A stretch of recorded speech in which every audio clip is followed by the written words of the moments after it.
Get ready for an amazing game. This game of Bobby Fischer versus Svetozar Gligoric is an absolute masterpiece with many brilliant moves and deep and complex concepts. It's a real treat for those that love classical chess and, of course, those that love Bobby Fischer. This was played at the Candidates Tournament in 1959. And as you know, the Candidates Tournament would determine who would face the world champion. This was Gligoric with the white pieces, Fischer with black. Let us jump right in. E4 from Gligoric, and Bobby Fischer plays C5. No surprise. And very quickly, we have the Najdorf Sicilian on the board. Fischer played that almost exclusively against E4. Bishop to G5, the sharpest line in the Najdorf Sicilian, the one that puts maximum pressure on the black pieces, but also the one that gives black lots of counterplay. And right now, white is threatening to take that knight and double the pawns. So Fischer plays E6, so he could retake with the queen. F4 from white, standard ideas. These two pawns, the E and F pawns, either one can advance and cause trouble for black. Fischer usually played this move, queen to B6. This was the poisoned pawn variation, where black grabs the B2 pawn and then tries to defend against a vicious attack, and Fischer was very good at defending against that attack. But here he played the much more standard bishop to E7, just relieving the pin, preparing to castle. Queen to F3 from white, clearing the way for queenside castling and putting this bishop on this queen on this key diagonal, aiming at the rook at A8. Queen to C7, queen goes on the half-open file, helps to control the E5 square. Long castling, knight B to D7, and here sometimes white will play the bishop to D3, but here G4, really the absolute main line here. And the idea is white just wants to take on F6, and with the knight, when the knight retakes, play G5 with tempo, gaining space on the king side. Fischer plays B5, preparing to develop the bishop at B7, because this E4 pawn and this light square diagonal is probably where white is most vulnerable in this position. The E pawn is quite sensitive. So Gligoric continues the normal plan, and I'm sure he expected knight takes F6 followed by G5, and we would get this standard, very complex but standard position. But Fischer had a surprise waiting. He took with the G pawn instead, creating this interesting central structure, one you often see in a classical Sicilian Rouser variation.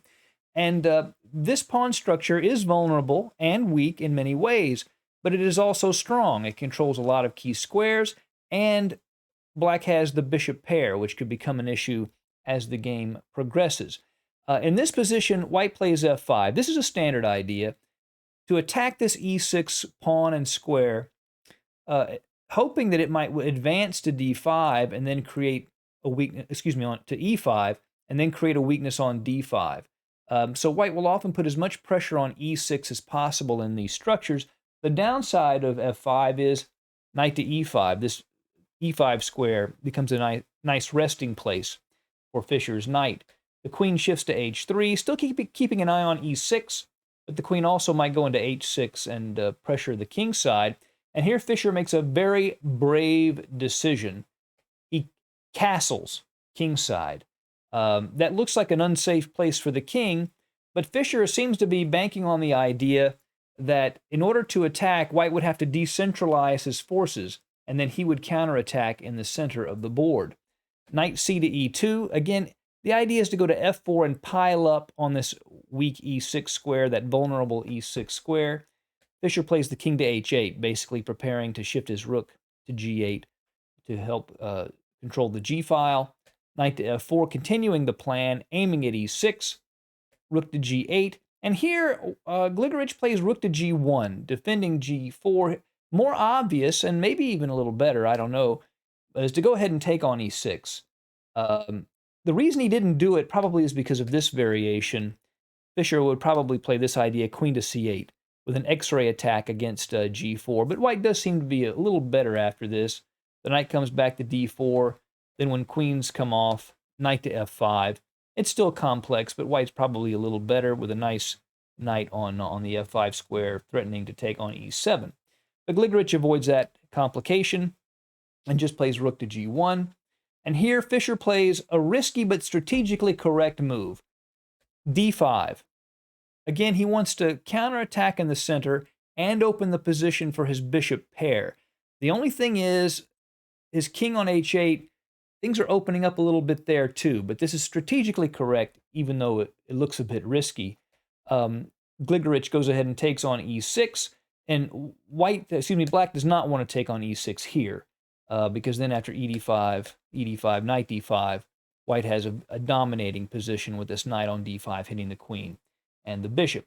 But that's not Fischer's idea. He takes on e4 instead, and then knight to d5. Yes, he could take on f7, but after knight f7, white only has a slight edge.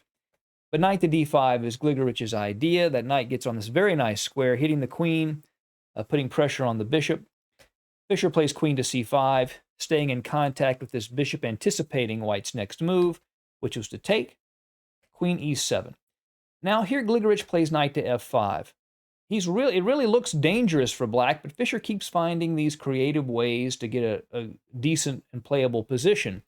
The knight on f5 controls key squares, hits the queen, and really sort of forces queen takes e6, and that keeps these pawns sort of weak and rigid on f7 and f6. Now queen to h6 from white. Now this looks scary. I mean, this looks very, very threatening, but there's no mate. I mean, the rook covers it, and the queen is decentralized, which is sort of, I think, was one of Fischer's ideas here. So he goes ahead and just develops bishop to d7, connecting the rooks. Now possibly the rook can go to g6 and he could pile up on the g file. But Gligorich has this nasty move up his sleeve, rook to d6, attacking the queen. Now where can the queen go? I mean, he could take on a2. If he tries to retreat to e8 or take on a2, then this would be the response, queen to f6 check, and that just forces a mate. So what is he going to do? Well, Fischer goes ahead and takes on g4. This was his idea. He counterattacks white's queen while his queen is under attack. And now the knight at f5 is undefended. Rook takes g4 from white, and queen takes f5. A pair of rooks come off the board, and rook to f6, taking that pawn on f6.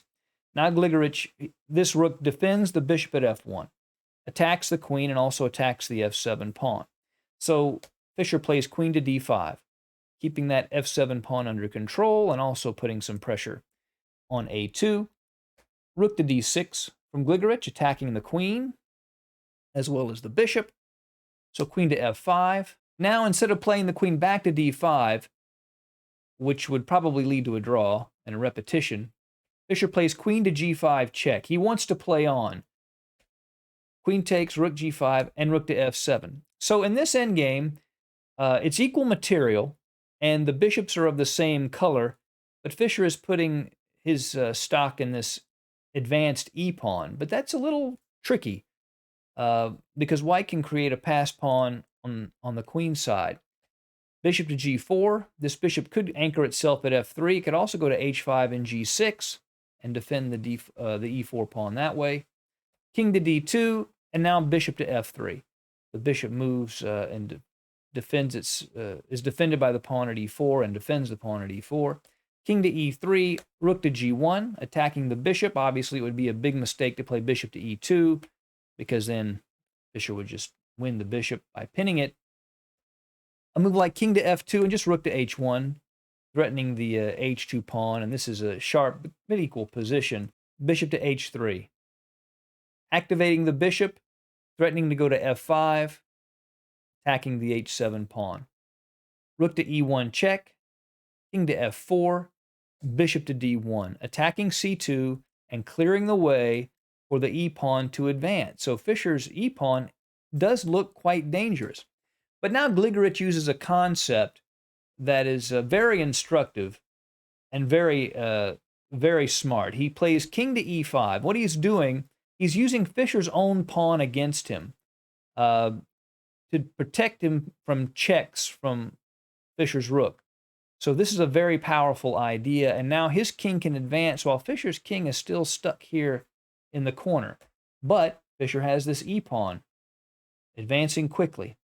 Bishop to f5, hitting h7 and also defending c2. Rook to g1, clearing the way for the pawn to advance to e1. Rook takes h7 check, king g8. Now rook to c7. is he going to be able to stop the advance of this pawn? Well, if Fischer played e2 here, which he did not play, that would actually lead to a draw because of this powerful idea, king to f6. And here white is threatening mate. If Fischer were to queen, then rook to c8 would actually lead to mate. He could just block it once with his queen, and that would be it. So what would end up happening, instead of castling, is he would play the king back to h8. This way, the rook could block a check from the other rook, and what would happen is just rook h7, king g8, rook to c7, and it would be a repetition of moves. So because of that, Fischer does not play e2, but instead plays bishop to g4, getting those bishops off of the board, and again, preparing the advance of the pawn. Bishop takes g4, rook takes g4, but now Gligorich plays rook to c3, attacking the pawn, and after e2, rook to e3, attacking the pawn from behind, which is where you want your rook to be. Rook to g2, king to d4, and now Fischer goes ahead and queens the pawn, knowing the queen is going to be captured. Fischer has a choice here. He can either take on h2, or he can take on c2. One of those captures is correct. The wrong capture is rook takes h2. And the reason is this. After king to d3, defending the pawn, this is a very tough endgame for black and probably lost. Even though it's 3 versus 2 on one side of the board, that's often considered a draw. The problem is Fischer's king is too far out of play, and Gligorich's rook on e1 just keeps it blocked out. So after king f7, rook to e2, black cannot exchange rooks. The king and pawn endgame would be losing. King h4, b3, and white would create a pass pawn, and it would be very hard for black to stop it. So because of that, Fischer takes the pawn at c2 and allows white to continue to have this outside passed pawn. But now, of course, he's attacking 2 pawns. Rook to b1 from Gligorich. And Fischer could take on h2. This is technically a draw. But he decides to activate his king, bring his king up. a3, king to e6, b3. So now these pawns are no longer being attacked by the rook. Rook takes h2, king to c5, king to d7, and king to b6, attacking the a6 pawn. Now, in this position, rook h6 check, king b7, a5 is still technically a draw. But what Fischer does, he counterattacks on a2, attacking the a3 pawn. King takes a6, rook takes a3 check, and now king to b7. The reason he does that instead of taking on b5 is after this, Fischer would play king to c8 with the king moving to b8, and with the king in front of the pawn, this is a draw. It's a textbook draw. So what Gligorich does is he plays king to b7 to keep this king in the short term from going to c8. King to d6, king to b6, king to d7, and obviously he doesn't want to repeat moves. So Gligorich plays b4, and now rook to h3. Now white is going to win this pawn. The question is, can Fischer survive this position? Rook to c1 is played, and here Fischer's the correct move here is rook to h5. Now these are obviously very, very hard moves to find. This is the move that draws. Fischer actually made a mistake here with rook to h8. And in this position, the winning idea for white would have been this, rook to c5. And what this does is he's preparing to capture this pawn and keep this king blocked out. The c file is controlled, and after, say, rook to f8, rook takes b5. If he tries to play king to c8, like before, then king to a7 keeps the king out. If he checks, then here, check. And here he'll be able to create this little structure, and this is winning for white because the king is cut off from getting any closer. Cut off. He can't get to the 6th rank in this position. So king takes b5. Rook to b8 check. Now there's a very important thing to understand here. In this position, if white's rook was on c4, this would be a win for white. And the reason is, as the game is played, Gligorich plays king to a4, but here if he plays king to a5, rook to a8 check, king to b6, rook to b8 check, he's forced back to defend the pawn. If this rook were sitting on c4, then he'd be able to play king to a7 and the pawn would be defended. Then he could advance the pawn, and this actually would have been a win by 1 tempo. But instead, Gligorich plays king to a4, trying to put black under some pressure to, force him to find the right moves. Rook to a8 check, king to b3, and now Fischer plays a couple of very pretty moves. Rook to c8. Now, offering the exchange of rooks here seems dangerous. I mean, is this going to be a winning king and pawn endgame for white?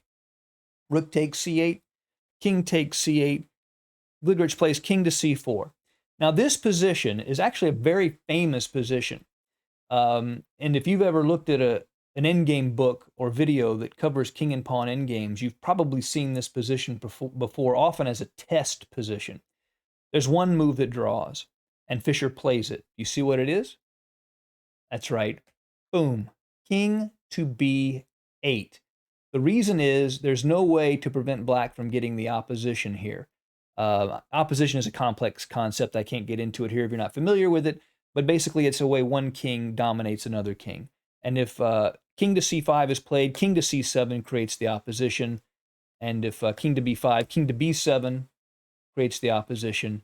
And if b5, king to b7 is a textbook draw. Whew.